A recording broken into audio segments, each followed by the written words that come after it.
So attempted cyber attacks are no longer an if, but a when. According to reports, in the first half of 2018 alone, more than 4 billion records were compromised in data breaches.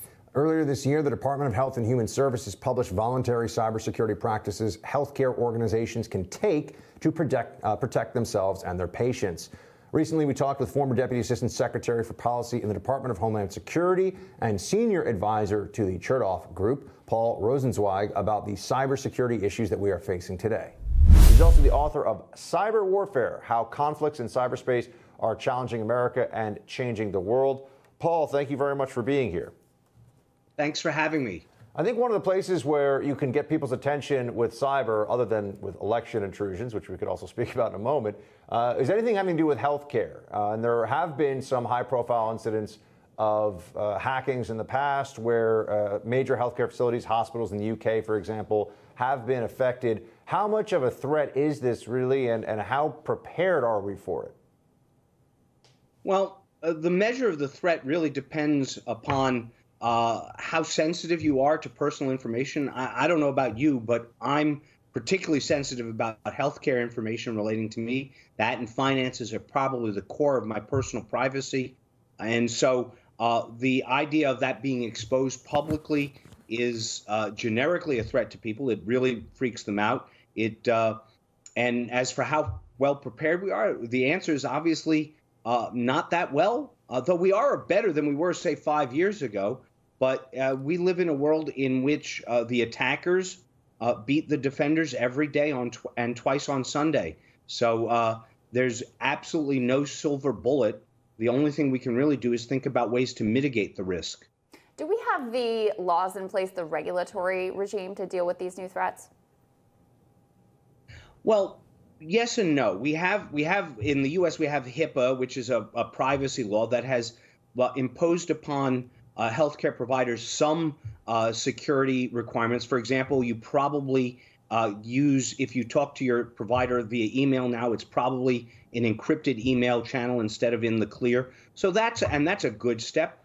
But by and large, the truth of the matter is that healthcare providers, like all other providers in America, underinvest in cybersecurity. And the reason is really pretty simple.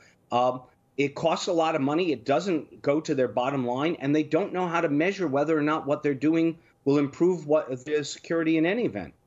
So they would rather beg for forgiveness, in other words, than actually proactively spend what it would take to keep our data secure. Oh, I mean, that's one way of putting it. It's a little uncharitable. I think a more accurate way is they don't know what they can do, what they should be doing. The guidelines that you mentioned that just came out are a really good first step, because that gives people an idea of what a reasonable provider would do. Same with the NIST cybersecurity framework that's been around now for about 3-4 years, has some good sets of guidance, but nobody is sure how effective all of that will be, and the costs are quite high. I mean, the real problem is that the costs of increasing security probably exceed the costs of cleaning up afterwards. So yeah, in that sense, they'd rather ask forgiveness. How much of the defensive measures that you would recommend are really more just about education and training for people to understand the social engineering that is often at the heart of hacking, some of the more basic phishing scams, things like that, versus, I think people get caught between, is most hacking just stuff that if you're aware you can prevent, or are there bad guys in basements or working with foreign governments somewhere who have supercomputers that are just going to brute force steal all your stuff online? I mean, how do you gauge those two aspects of this? Well, the answer, of course, is both. Statistics vary, but we estimate 80 to 90% of breaches are caused by human failure. Either somebody who's an insider who's malicious, who wants to do something bad, or far more common, one of your employees who just does something unwise.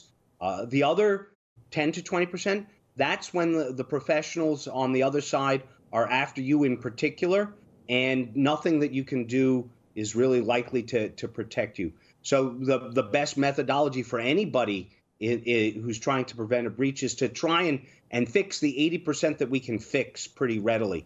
Educate your workforce, train them up, test them regularly, minimize the amount of ability that any one individual has to hurt you, and then work on the much harder 10 to 20% that's true outsider threats.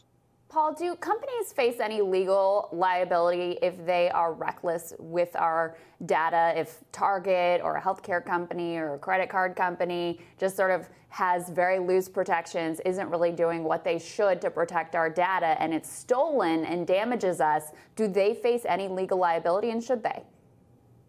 Well, that's a long and deep legal question. The short answer is very little, and they should face more.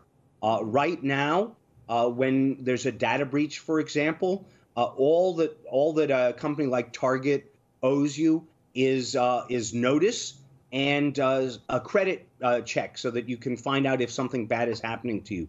There's been a long-standing challenge about whether or not merely a breach without actual damages that you can show tied to the breach should be compensatable, and the answer so far is no. So unless you can tie the loss in your bank account directly to the breach at Target, Target doesn't owe you money. And that is another cause of them tending to underinvest in the security. They don't have to pay the costs.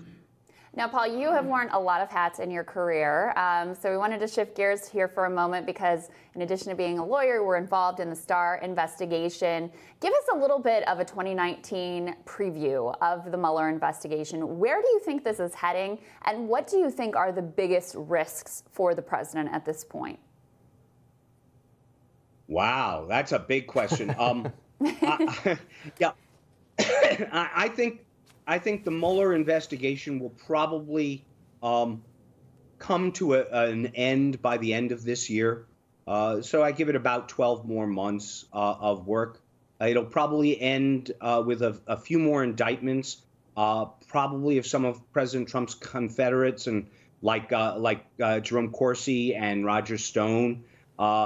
Probably will not end with an indictment of the president, in part because Department of Justice policy is against that, and Mueller will follow that policy, I predict.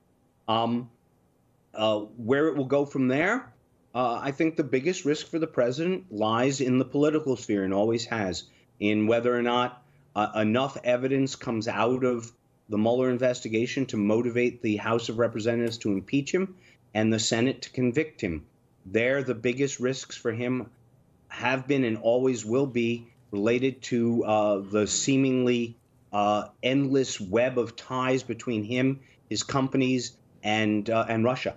Money. Paul, as somebody who's been on the inside of this as well, and given what the country's going through, and your prediction that this should be over, one would hope, by the end of this year, I think that's a pretty fair prediction in terms of the timetable. Special counsels are a good idea, yes or no?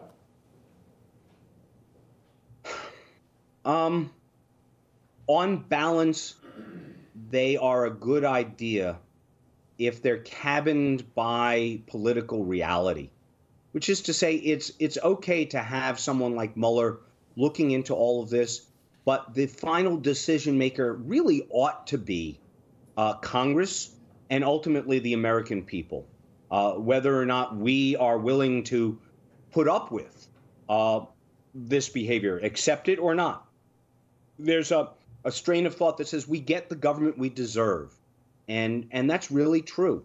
And it shouldn't be up to a single guy like Mr. Mueller to overturn that, to disrupt that. It should be up to Congress and ultimately in the 2020 elections, up to the American people. I think that's well said. Paul, thank you so much for being here. We really appreciate it. Thanks for having me. I am pleased to join you.